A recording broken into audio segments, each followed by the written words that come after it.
So, Cyberpunk is finally now available to play properly on next gen hardware. Is it too late for this game or does it still have a chance? Let's get into it.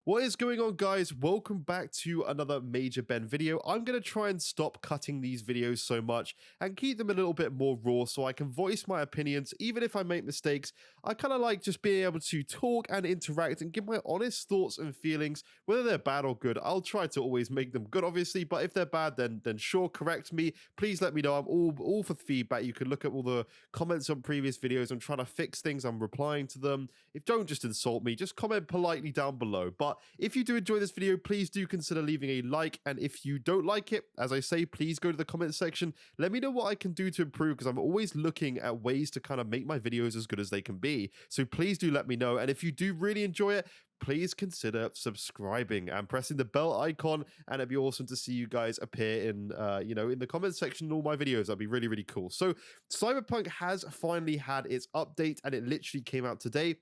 It was a very large patch. It's patch 1.5 for those of you who are interested. And there are a fair few upgrades for both the PlayStation 5 and Xbox Series X. I'll have some gameplay in the background, or some of the things that they showed. I think there was a 30-minute clip of a PlayStation footage and 30 minutes of Xbox Series X footage as well. So you guys can check that out in the background of this video. You also, if you are seeing some other gameplay, then you will be seeing Jedi Fallen Order running on my PC at a gorgeous locked 60 FPS at the highest native 4K resolution, which is absolutely gorgeous. So I'm going to be reading a little bit from this article from Eurogamer. So Cyberpunk's 2077's long-awaited versions of PlayStation 5 and Xbox Series X/S finally launched today. The widely suspected announcement made official this afternoon via a CD Projekt Twitch stream comes more than 14 months after Cyberpunk 2077's originality of the game arrived. It's massively delayed for PC, PlayStation 4, and Xbox One. A 5-hour demo is also available until 15th of March, so you can see how the game runs on your console before committing to a purchase. Now, that I find very, very interesting. I really think demos need to be a thing that are brought back. Obviously, Game Pass is one of the things I love so much on the Xbox and PC ecosystem, because you literally can just use Game Pass to kind of trial games. You can download them and then you can still go out and buy them if they're like a long-term kind of thing for you. If not, obviously you can just carry on playing it while it's on Game Pass. But I think demos need to be a thing. Like games like Cyberpunk that multiple millions of people are going to be pre-ordering and playing day one, a demo might not be a bad idea. People may just pick the demo up and think, right, I'm going to try this out, give it a few hours. You don't even need to be 5 hours, but at least they've given a decent amount of time to kind of decide what you really want to do. But, it's just fantastic that we can have a demo of this game. And I think that's really pro-consumer that they've done this. People can try it out. People don't have to go out and repay for it. Some people have cancelled and got rid of the orders that they had for Cyberpunk, played a couple of hours, got refunds through Microsoft and Sony and Steam on PC, of course. And maybe now they're a bit hesitant and a bit skeptical about buying this game still because of the trauma and kind of what CD Projekt Red promised and did not deliver on. So that's interesting. They've added that in, which is fantastic news. So with the update, Cyberpunk 2077 takes advantage of the additional power of the newest generations of console hardware, allowing for ray tracing features and 4K with dynamic scaling, faster load times, and a variety of other visual and technical improvements, as well as utilizes the DualSense controllers, adaptive triggers, and haptic feedback functionalities, CD Projekt Red wrote. Today's demo offered a look into Cyberpunk 2077 running on PlayStation 5, Xbox Series S, and Series X, and detailed the game's 1.5 patch, which will be available on all platforms. Both the PS5 and Xbox Series X have performance and ray tracing settings, both of which feature a 4K resolution.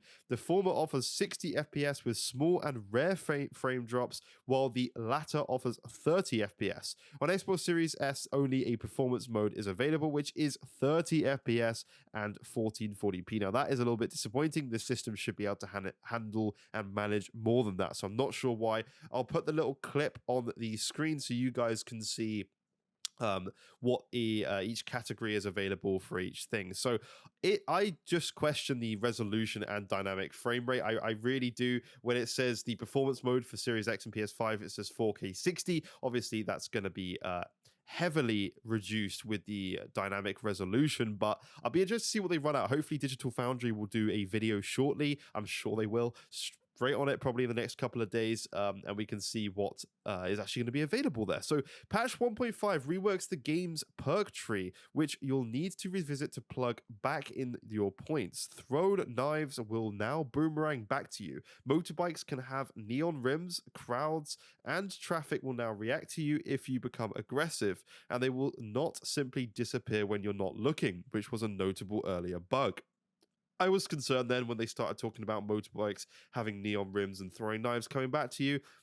Let's address the big things here, which is, people disappearing, crowds not reacting, things that have been available since GTA 3. So, in terms of new features, a major and highlighted request addition is the ability to change your appearance from V's apartment at any time. New character optimizations, sorry for knocking the mic. New character customization options are also available, including hair colors and makeup. V's apartment can also be customized with a variety of new looks, and 4 more apartments are available to buy across the city in different districts. All share the same stash of items. That's cool. Again, something that's been in GTA. There's nothing like that was in Cyberpunk at the start. Key features that were on GTA 5, for example, that just weren't in this game. It says additional guns and attachments are available from Wilson's shop, where stock will refresh between in-game days. Finally, there's a few new photo mode poses for Johnny as well. So I'll put the stuff up on the screen, but let's have a little talk. Is it too late for Cyberpunk now? I personally, I do know a few people who have held out on buying this game and thought, I really want to play the game. I'm hyped for it, but I'm just going to wait until they patch it, because a lot of people, have waited anyway. And a lot of people don't pre-order games day one. Not like a lot of you guys who are watching this video. We don't all pre-order games day one. Some of us will wait and just see what happens, especially with the current climate and things going on. There is a ton of Cyberpunk kind of games where they're launched not finished and with tons of bugs. It's unacceptable, of course, we all know that, but at the same time, this is how, and the reality of the gaming industry right now, how things are going. So a lot of people have waited, but for those people who didn't and did buy the game, the majority of us kind of played through the bugs. We were so hyped for the game. We were excited to get our hands on the game when it first launched, and kind of suffered through all these bugs. Now, I am going to dive back in on PC. I think, since then I've started playing most of my games on PC, because it's just better in every way, in my opinion. It's much higher graphics. Games run so much better, with higher frame rates and everything. So that's where I play. So I played it through on PS5 originally. But some things that annoy me, and I wonder if they have fixed, is that I could physically not get certain trophies on my PlayStation 5 because there was missions that had items there for that quest that could not be completed because those items were not there. They physically weren't there. So I'm interested to update that game on my PlayStation 5 and see if I can just go back in where I left off and find out if I actually, can, finish that part of the game, essentially, because it's just not working. It's broken. I can't actually get that trophy. So I'm interested, but I am going to dive back in on PC. It doesn't actually mention anything here about these additions coming to PC. I'm assuming they're done for PC as well, I would like to think, but it doesn't specify that there's these additions of the apartments being bought and having multiple apartments, transferring your items across. Sorry, that's my cat in the background, but I don't know. I'll be interested to find out. I'm going to be buying this on PC anyway, so I'm very excited to try that out. But again, it's disappointing it's taken this long for basic fixes like characters disappearing. It's really disappointing. It's a shame, to be honest, that these next gen things weren't worked into the game before. in fact, I would rather have just not had Cyberpunk until now if these things were just going to be added straight away. But that's it for this video. I just wanted to talk a little bit about that. I'm going to kind of do smaller topics in my video now and just kind of give my honest opinions, because I think it's a better way of me getting stuff across to you guys. So hopefully audio bugs are fixed from my videos as well. Hopefully this mic is picking up better and it's sounding better for you guys. So let me know, guys, what you think about this. And yeah, I'll see you in future videos. Bye-bye for now.